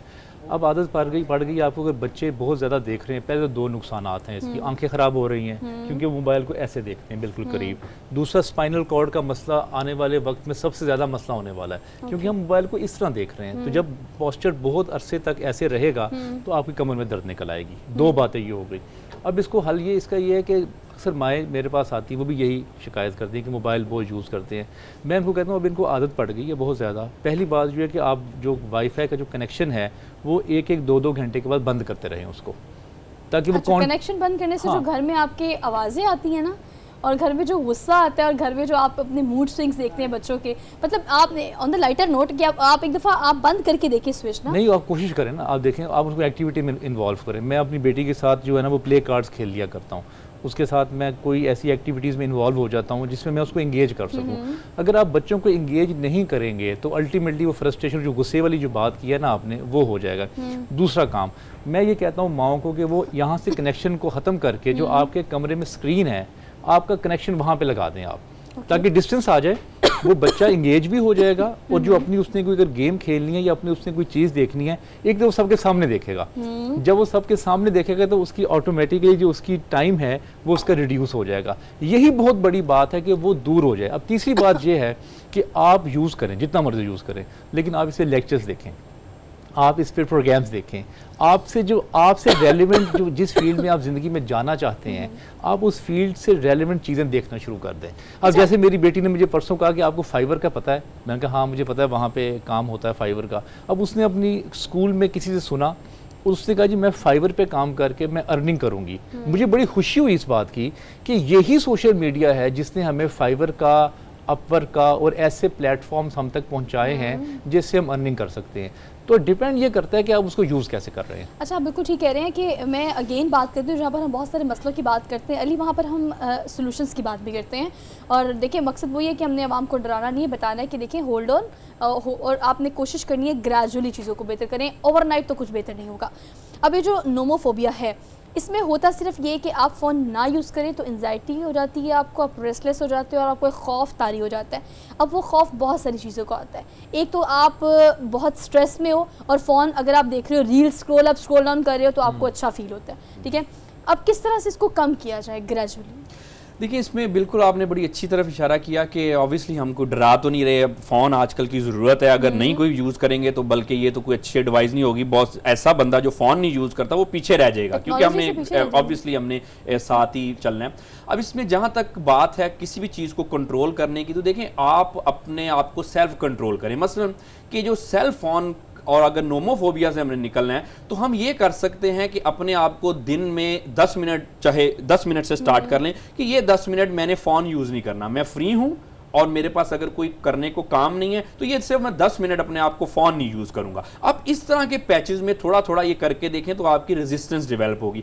असल में जो सेल फोन एडिक्शन है, ये जो नोमोफोबिया है, ये होता ही तब है जब हम अपने बिहेवियर पे कंट्रोल नहीं कर सकते, और फिर जब हम कंट्रोल करने की बात कोशिश करते हैं कि मैंने तो ये करना ही नहीं है, तो इतना अनरियलिस्टिक और इलॉजिकल होता है कि हम वो कंट्रोल कर नहीं सकते। इसलिए छोटे छोटे अपने आप को टास्क दें, सिर्फ 10 मिनट नहीं यूज करना, और आप देखेंगे कि सिर्फ जो 10 मिनट का जो आपका टास्क है ये आपको बहुत सारी चीजों से बचाएगा। आमतौर पे देखें कि हम क्या करते हैं, कंट्रोल नहीं होता, लोग ड्राइव करते हुए मोबाइल फोन यूज कर रहे हैं और इतने बुरे बुरे आपको पता है इसके कॉन्सिक्वेंसेस निकलते हैं। तो सिर्फ कुछ हमें ज्यादा करने की जरूरत नहीं है, ना घबराना है, ना डरना है, ना कोई प्रॉब्लम है, कोई मसला नहीं है। सिर्फ टेक इट इजी और सिर्फ 10 मिनट आपने अपने आप को कंट्रोल करना है। और दूसरा बात यह है कि देखें, जैसे मैंने आपको डोपामिन का जिक्र किया, आजकल जैसे रील्स का भी आपने बताया, वो आजकल ना बड़ी बड़ी वीडियो से हम छोटी छोटी वीडियोस पे शिफ्ट हो गए। एग्जैक्टली, क्योंकि हमें फौरी ना एक चाहिए, एक डोपामिन रिलीज होना चाहिए, हमें फटाफट एक एक्टिविटी चाहिए। तो उसका लिए सबसे अच्छा तरीका यह कि आप अपनी लाइफ में जो रूटीन लाइफ है उसमें आप कोई ऐसी फन एक्टिविटीज लेके आए। हर शख्स की जिंदगी में डेली रूटीन में कोई ना कोई ऐसी एक्टिविटी होनी चाहिए जो उसको अच्छा लगे, क्योंकि या फिजिकल एक्टिविटी हो सकती है, कोई सोशल एक्टिविटी हो सकती है, कुछ भी इस तरह की एक्टिविटी हो सकती है जो कि प्लीजिंग और सूदिंग एक्टिविटीज हो। पता होता है असल में ये है कि हम फोन की तरफ जाते ही तब है, और रिसर्च ये हमें बताती है कि ज्यादातर लोग मोबाइल एडिक्शन या नोमोफोबिया का विक्टिम ही तब बनते हैं जब उनकी लाइफ में और कोई चीजें ना हो। फर्ज किया स्ट्रेस है, एंग्जाइटी है, तो उससे भागने के लिए क्या किया, फोन यूज कर लिया। कोई दोस्त इतने नहीं है, कोई सोशल लाइफ इतनी अच्छी नहीं है, कोई सोशल अप्रूवल ज्यादा नहीं मिल रहा तो चले फोन पे कर लिया। आप देखें कि आमतौर पे हमने देखा है कि जो लोग अपनी रोजमर्रा की जिंदगी में इतने ज्यादा सोशल नहीं होते, सोशल मीडिया पे वो बड़े सेलिब्रिटी भी होते हैं, इतने होते हैं। तो वजह यह है कि सोशल लाइफ हमें अपनी इंप्रूव करनी चाहिए अगर हम इन चीजों से बचना चाहते हैं। और बस थोड़ा थोड़ा कंट्रोल, जिसको कहते हैं ना लिटिल थिंग्स, वो लिटिल थिंग्स आप कर लें और आप देखें कि नोमोफोबिया बिल्कुल आपका खत्म होगा। ये वही हमारी वाली बात कि ग्रेजुअली चीजों को हम कर सकते हैं, ओवर द नाइट तो कुछ भी नहीं हो सकता। अली, आप इस पर क्या कमेंट करेंगे कि अगर हम बच्चों की बात करें तो चले उनको तो माँ बाप ड्राइव कर सकते हैं, लेकिन जो बड़े हैं उन्हें किस तरह से साथ पे क्विकली अगर हमने काबू पाना है तो क्या रूटीन में पहली बेहतरी करनी चाहिए? अच्छा, दुनिया में सोहा क्विकली कोई चीज़ नहीं है, इस पे आपको ग्रेजुअली, डॉक्टर साहब ने बड़ा अच्छा, अली अजमल साहब ने कहा कि ये स्लो पैटर्न करें। अब जैसे मेरे पास अगर कोई माँ है ना कि मेरे बच्चा नमाज नहीं पढ़ता, तो मैं उसको सजेस्ट करता हूँ ये सिर्फ एक दिन में एक नमाज पढ़े। बस वो एक जैसे ही नमाज पढ़ना शुरू करता है तो उसमें खुदा की बरकत और खुदा की जो है रहमत वो शामिल होती है। वो आहिस्ता आहिस्ता खुद 1 से 5 नमाजों तक पहुंच जाता है। लेकिन अब पहले ही दिन अगर 5 नमाजों के ऊपर आप उसको एम्फसाइज कर देंगे तो वो उसके लिए मुश्किल हो जाएगा। तो उसको थोड़ा थोड़ा करके उसको आप इंडल्ज करते रहें। अब जो आपने बड़ों की बात की, बड़ों के लिए ज़रूरी ये है कि अब उनकी ना कम्युनिकेशन में और नेटवर्किंग में और पीआर डेवलपमेंट में उनको मसला आ रहा है। कोई भी घर आ जाए उनसे बात नहीं होती, किसी के साथ अगर दोस्तों के साथ बात करनी है उनसे बात नहीं होती, उनके पास टॉपिक नहीं होता कोई डिस्कस करने का, क्योंकि ये सारा जो कंटेंट हम देख रहे हैं ये इन्फॉर्मेशन का है, हमारा नॉलेज इंप्रूव नहीं हो रहा है इससे, नॉलेज इंप्रूव नहीं हो रहा। अच्छा, फिर मैं कहता हूँ कि आप फ्रेंड्स फाइंड कर रहे हैं, एवरीबॉडी इज कि मेरे फॉलोअर्स ज्यादा हो जाए, मेरे फ्रेंड्स ज्यादा हो जाए, लाइक्स हो जाए, कमेंट हो जाए, सब्सक्राइबर्स हो जाए। मैं माइंड नहीं करता, ठीक है, इस बात मैं खुद भी ये करता हूँ, मैं ऐसी गलत बात नहीं करना चाहता। आपने इससे अर्निंग करनी है अली, आप बिल्कुल ठीक कह रहे हैं, वो होनी चाहिए, लेकिन आपके सर्कल में आपका इंटरेक्शन जिन लोगों से हो रहा है वो भी बड़े खास। देखिए, मैं ये कह रहा हूँ, दोस्त आप फेसबुक पे ना ढूंढें, आपके ऑफिस में जो लोग काम कर रहे हैं, जो आपके साथ बैठे हैं, उनके साथ दोस्ती करें, अपने हमसायों के साथ दोस्ती करें। चलिए, thank you so much both of you for और अच्छी डिस्कशन रही आप लोगों से। बट ऑल दो मैं कोशिश करती हूँ कि जब मैं ऑफिस से घर जाऊँ तो रास्ते में मैं इस फ़ोन को यूज़ ना करूँ। मेरे अब्बा कहते हैं कुछ ना करें, राइट लेफ्ट बोर्ड्स को पढ़ना शुरू कर दें, तो ये भी एक ऐसी एक्टिविटी है जिससे आप इस पे यानी नोमोफोबिया पे काबू पा सकते हैं। Everything is possible in this whole damn world, आप कुछ भी कर सकते हैं, बस इनिशिएटिव लें, कोशिश करें, इंशाल्लाह चीज़ें बेहतर हो जाएगी। एक ब्रेक लेनी है, वापस आते हैं ब्रेक के बाद। Keep watching good morning public. Welcome back after the break. So basically बात करेंगे प्रोग्राम में लास्ट सेगमेंट में उस चीज़ की जो ब्लास्ट हमें वीकेंड पे हमें फेस करना पड़ा। ऑल दो हम देख रहे हैं कि हर रोज़, हर महीने, बल्कि महीने में अगर 10 दिन के बाद की बात करें तो हर एक पार्ट में आप ये देखते हैं कि प्राइसेस बढ़ रही हैं। पेट्रोल की प्राइस बढ़ने के बाद डायरेक्टली प्रोपोर्शनल हमेशा ये चीज़ें होती हैं ट्रांसपोर्टेशन के या चाहे खुरनोश के, और एक आम ले मैन जो है उसकी ज़िंदगी शदीद मुतासिर होती चली जा रही है, बिकॉज हर चीज़ महंगी हो रही है सिर्फ पेट्रोलियम मसनूआत और पेट्रोल महंगा होने की वजह से। अब कहा जा रहा है कि 400 पे जाके इसको ब्रेक लगेगी, और शायद लगे या ना लगे, बट ऑल दो हम IMF की बात करें, हम बहुत सारी ऐसी एक्टिविटीज़ जो कि पॉलिटिकल हो रही है जिसमें हम ब्लैक मार्केट को कंट्रोल करने की बात कर रहे हैं और हम जो है डॉलर की स्मगलिंग को रोकने की बात कर रहे हैं, बट ऑल दो प्राइसेस की जो आपकी पेट्रोल की प्राइसेस है उसको रोकने के लिए खातिर खा इक़दाम बज़ाहिर देखने में इस निगरान हुकूमत के या पिछली हुकूमतों के नज़र नहीं आए। क्या होने जा रहा है, क्या मजीद होगा, इस पर हम बात कर लेते हैं। डॉक्टर हसनैन हमारे साथ मौजूद है, माहिर माशियात हैं, इनको आज के प्रोग्राम में खुशामदीद कहते हैं। अस्सलाम वालेकुम सर। जी वालेकुम अस्सलाम। Sir thank you so much for joining us for good morning public. All दो आप तो पाकिस्तान में नहीं है और पता नहीं आपने कब वापस आना है, लेकिन अगर आपके वापस आने से कोई प्राइस थोड़ी वापस आ सकती है so we would love to have you कि आप कोशिश करें कि वापस आ जाएं। But although on the lighter note, all these things, expect of all these things, अगर हम बात करें प्राइसेस बढ़ने की, पे दर पे बढ़ी जा रही हैं, कोई 10 रुपये बढ़ता है, कोई 20 रुपये, कोई 21 रुपये। अब ये प्राइसेस जो बढ़ रही हैं, आपको क्या लगता है कहाँ जाके इसको ब्रेक लग सकती है, या ब्रेक लगेगी या नहीं लगेगी? पहले तो लाइटर नोट पर मैं बात कर लूं कि वापस आने की बात आपने दुरुस्त की। मैं आया तो पाकिस्तान के भले के लिए हूं और इंशाल्लाह पूरी कोशिश करके मैं पाकिस्तान के भले के लिए काम कर रहा हूं, लेकिन मैं आपको ये बात बता दूं कि पाकिस्तान में किसी भी मग़ज़ रखने वाले और पाकिस्तान के सिंसियर आदमी की कतन ज़रूरत नहीं है, ये आप अपने भी जहन से क्लियर कर लीजिए। अच्छा, दूसरी बात मैं ये करना चाहता हूँ कि रही बात ऑयल की, तो वो कहते हैं तेल देखिए, तेल की धार देखिए। अब आप खाली धार देखिए, तेल ना देखिए, समझ आ गया? अब धार आपको 500 रुपए की पड़ेगी, 331 रुपए की ऑलरेडी हो गई है। 60% इस पर लेवी इम्पोज की IMF ने। जब IMF ने 60% लेवी इम्पोज की हर पर लीटर के ऊपर, तो आप खुद अंदाजा लगा लीजिए कि कितना होगा। प्लस इसकी बेसिक रीजन मैं आपको समझा दूं, और आपके सारी दुनिया के ऊपर आपको जो एक आपको एक लफ्ज कहा जाएगा कि इंटरनेशनल प्राइस हाई हुए हैं, इसमें हमारा क्या कसूर है? जी, आपका सबसे बड़ा कसूर मैं अर्ज कर देता हूं। आपकी इंटरिम गवर्नमेंट से लेके आपकी पिछली जो 16 महीने की गवर्नमेंट थी, उसने तो एक बहुत बड़ा वबाल कर दिया पाकिस्तान के साथ। 4 दफा तो उन्होंने सिर्फ कीमतें बढ़ाई, और फिर आपको इन्होंने पूरा कितना करना था। पिछली दफा इन्होंने 542 बिलियन डॉलर जो है वो उन्होंने जमा करके दिया था। 500 बिलियन अरब रुपए उन्होंने जमा करके दिया था IMF को। अब इस दफा तकरीबन आप ही के पैसों से, आपकी जेब से, आप ही का सर होगा और आप ही के जूते होंगे, और 869 रुपए जो हैं वो तकरीबन इन्होंने जमा करके दिए। अब आप मुझे बताइए कि पाकिस्तान में आपको कहां से मिलनी है? लेवी आपके ऊपर लग गई है, वो आप पे इम्पोज्ड है और इतना आपको देना है। इसके अलावा आप ये सुन लीजिए कि पाकिस्तान का जो ऑयल इंपोर्ट बिल है वो फिस्कल ईयर का 2003 का 13.8 बिलियन है, और इसके अंदर जो उसका जो है 11.66 रुपए डिक्रीज हुआ है। इसके अलावा आप अंदाजा लगा लीजिए कि जो इंटरनेशनल प्राइस के अंदर स्लो डाउन हुआ है, उसकी डिमांड कम हुई है, उसकी वजह से तो आपकी प्राइस बेहतर होना चाहिए।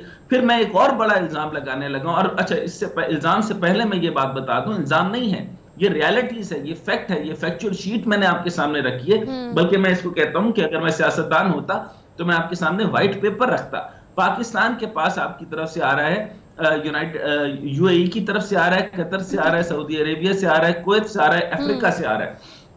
आप मुझे बताइए, क्या मैं आसानी से बता रहा हूं सोहा, आप मुझे बता दीजिए कि क्या कि मैं मुश्किल जुबान तो इस्तेमाल नहीं कर रहा, मैं कोई इंपोर्ट एक्सपोर्ट और क्रूड और यूराल की जुबान इस्तेमाल नहीं करने वाला। सारा जुबान के अंदर आप समझे कि आपने रशिया से अगर ऑयल मंगवाना है तो आप रुबैल के अंदर प्राइस की स्वैपिंग नहीं कर सकते, आपका माल आना है डॉलर में। फिर आप जो है वो इंडिया के साथ तो कर ही नहीं रहे ट्रेड, इंडिया आपको मुंह भी लगाना नहीं चाहता, और पाकिस्तान में जो है वो सुक्के की गैरत है और आप इंडिया से ट्रेड इसलिए नहीं करना चाहते तो आपके अंदर गैरत बहुत है। इसी तरीके से जो ब्राजील का रील है उसमें भी नहीं करना चाहते। इसी तरीके से साउथ अफ्रीका से आप तेल मंगवा सकते हैं, उनकी करेंसी है रांड। अच्छा, अब उस रांड के अंदर भी जो है वो आप ट्रेड नहीं कर सकते। यानी 5 RRR जो ब्रिक्स मेंबर हैं, यानी इस रीजन के अंदर भी हमारी किसी से नहीं बनती। और इससे मुझे बताइए कि जब मुसद्दिक मलिक से जब ये तेल उन्होंने किया था तकरीबन 1 लाख बैरल का, तो आपको पता है कि यूराइल से ब्लेंड होकर जब ये ऑयल ने आना था, तकरीबन मट्टी का तेल जो खाम तेल था, डॉक्टर साहब, मैं आपको सॉरी फॉर द इंटरप्शन, मैं ये ऐड करना चाह रही हूँ। देखिए, आपने हर एक हमसाया मुल्क की मिसाल दे दी है, आपने इंडिया की बात कर दी, आपने एक्सपेजी ईरान की बात कर दी। ज़्यादा दूर नहीं जाते, सवाल मेरा आपसे ये कि चलिए हम अफगानिस्तान की बात कर लेते हैं। पिछले कुछ अरसे में जिस तरह से खित्ते में अफगानिस्तान खासतौर पर उभर कर सामने आ रहा है, हमारे मशरिक साइड और मशरिक और मगरिब दो हमसाया ममालिक जो हैं वो इस वक्त कॉपरेट नहीं कर रहे, नहीं चाहते कि पाकिस्तान इक्तिसादी तौर पर आगे आए। 3 अफगानी रुपये पाकिस्तान 1 रुपये के बराबर होने जा रहे हैं। अब आप क्या समझते हैं कि वो जिस तरह से पाकिस्तान ने 20 साल जंग, 20 से बल्कि कुछ लोग तो डेट एक्सटेंड करेंगे, 40 साल जंग मुस्तरद करी है, उसके बावजूद भी नहीं करता। मैं आपसे बिल्कुल एग्री नहीं करता। पाकिस्तान नहीं चाहता कि आप तरक्की करें, पाकिस्तान खुद नहीं चाहता, पाकिस्तान के हुक्मरान नहीं चाहते, पाकिस्तान की जमहूरियत ही अफगानिस्तान में ऑयल आप बेचते हैं, आप अफगानिस्तान को स्मगल करके आते हैं, आप शेख खुर्तुनोश खुद स्मगल करके आते हैं, आप डॉलर खुद स्मगल करके आते हैं। अफगानिस्तान की क्या औकात है कि वो आपसे कुछ ले? आपने आज डिसीजन लिया, वो भी पाकिस्तान मिलिट्री ने डिसीजन लिया कि अफगान मुहाजिरीन को वापस भेजने का अमल शुरू कर देना चाहिए, लेकिन आपके जो 500 बड़े बिजनेसमैन जो उनके साथ मिले हुए हैं, आप मुझे बताएं कि बॉर्डर इंसर्जेंसी कैसे हो सकती है? बॉर्डर के ऊपर जो स्मगलिंग की ट्रांजैक्शन है बगैर हुकूमती मामलात और छतर छाया के नहीं हो सकती। खरबों बिलियन डॉलर की उस वक्त वहां पे नुकसान हो रहा है।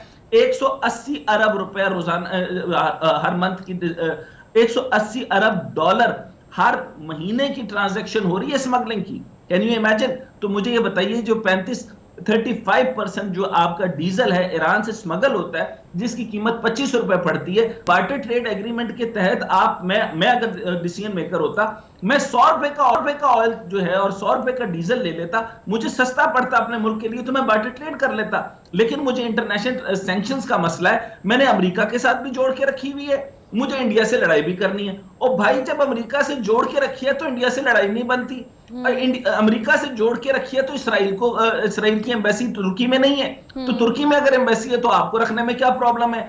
आप लड़ भी रहे हैं। इसको कहते हैं कि थूक पे पकौड़े तलना और आपके पास कुछ ना होना और आप बड़ी बड़ी बातें करते हैं। इसमें नहीं होता, ये आपकी सारी जमहूरी कुव्वतें। और उसके बाद आपके जो नए वजीर आजम साहब हैं वो आपका मजाक करते हैं। तो क्या हुआ अगर आपके पास बिजली नहीं है? तो क्या हुआ अगर आपके डंकी मार के लोग जा रहे हैं? तो क्या हुआ? एक और चीज डॉक्टर साहब मैं चाहती हूँ उसको भी आप एड्रेस करें कि पिछले कुछ दिनों में हमारे आर्मी चीफ जो है उन्होंने बिजनेस टाइकॉन, बिजनेस कम्युनिटी से मुलाकात की, कहा कि ब्लैक मार्केट और डॉलर की स्मगलिंग जो है उसको रोका जाएगा, बहुत सारी कम्युनिटीज़ बनाई जाएंगी, इस पर काम किया जाएगा। ऑल्दो अगर हम स्मगलिंग की बात करें, डॉलर की या ब्लैक मार्केट की बात करें, उसको कंट्रोल करने से जो खातिर का इक़दाम किए जा रहे हैं, अगर हम सिर्फ पेट्रोल प्राइसेस बढ़ने की स्पेसिफिकली बात करें तो बाकी और किसी चीज़ को टच करने की जरूरत नहीं है। पेट्रोल प्राइसेस बढ़ती हैं तो आपकी ट्रांसपोर्टेशन, रशिया खुरनोश और वो चीज़ जो डायरेक्टली प्रमोशन करती है वो महंगी हो जाती है। इसको कंट्रोल करने के लिए कहीं आप कोई रिवर्स गियर देख रहे हैं IMF के उस मुआहदे के अंदर रहते हुए? कुछ चीज़ें आपको बेहतर होती हुई नजर आ रही हैं? बिल्कुल नहीं। 250 अरब रुपए मुख्तस। देखिए, मैं आपको बिल्कुल प्रैग्मेटिक अकली आपको जवाब देता हूं। 250 रुपए आपने मुख्तस किए स्टैंड बाय एग्रीमेंट के तहत, जो है डॉक्टर शमशाद साहिबा ने कोशिश की, जो कि इनको नहीं करनी चाहिए थी, क्योंकि जब स्टैंड बाय एग्रीमेंट करते हैं तो आपके पास ये जुर्रत, आपकी मजाल, आपकी कोशिश, आपकी जुर्रत भी नहीं होनी चाहिए कि उस स्टैंड बाय एग्रीमेंट में आप कोई निगोशिएशन करें।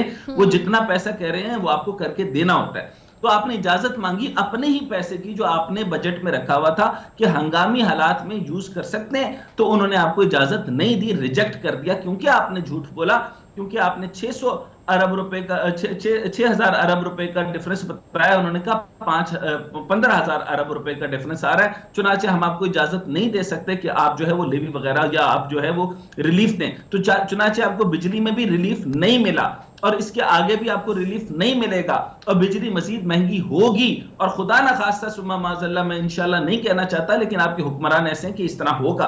प्लस प्राइस आप तैयार रहें, आपको जो है वो अगला तकरीबन 1 महीने बाद एग्जैक्टली मेरे साथ प्रोग्राम कीजिए, आप जो है वो मेरे से इस प्राइस पे बात कर रहे होंगी कि डॉक्टर साहब 441 रुपए का पेट्रोल हो गया, अब क्या करना है? ठीक हो गया, एक महीने का एग्जैक्ट टारगेट दे दिया, मुझे ना कहिएगा, क्योंकि फिर मुझे बताए कि आप मुसद्दिक मलिक से नहीं पूछ रहे कि उसने 1 लाख बैरल तेल जो है वो जो सारा का सारा बेच के गया था, जो चोरी करके गया था, उसका जवाब दे, क्योंकि उसने जवाब नहीं देना, क्योंकि उसने आपको बताया कि हमारे पास जब रिफाइनरीज ही नहीं थी तो तेल क्यों लिया और ब्लेंड क्यों नहीं किया, ये सारे मामला थे।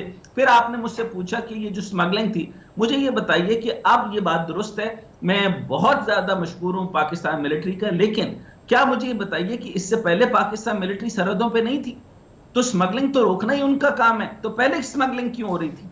ठीक है doctor Hasnain Javed, thank you being here. और आपकी एक बात बिल्कुल ठीक है कि माजी में किए हुए गलत फैसले जो हैं उसके साइड इफेक्ट और आफ्टर इफेक्ट्स अब तक आम आवाम भुगत रही है। आने वाले वक्त में पाकिस्तान की सियासी सूरत हाल बेहतर होगी तो माशी सूरत हाल बेहतर होती दिखाई दे रही है, अदरवाइज़ ये अनस्टेबिलिटी जो है वो मज़ीद बढ़ती चली जाएगी। आपसे लेनी है अब इजाज़त, इंशाल्लाह मुलाकात करिए कल नए टॉपिक नए इश्यूज़ के साथ। अपना बहुत सारा ख्याल रखिएगा, अल्लाह हाफ़िज़।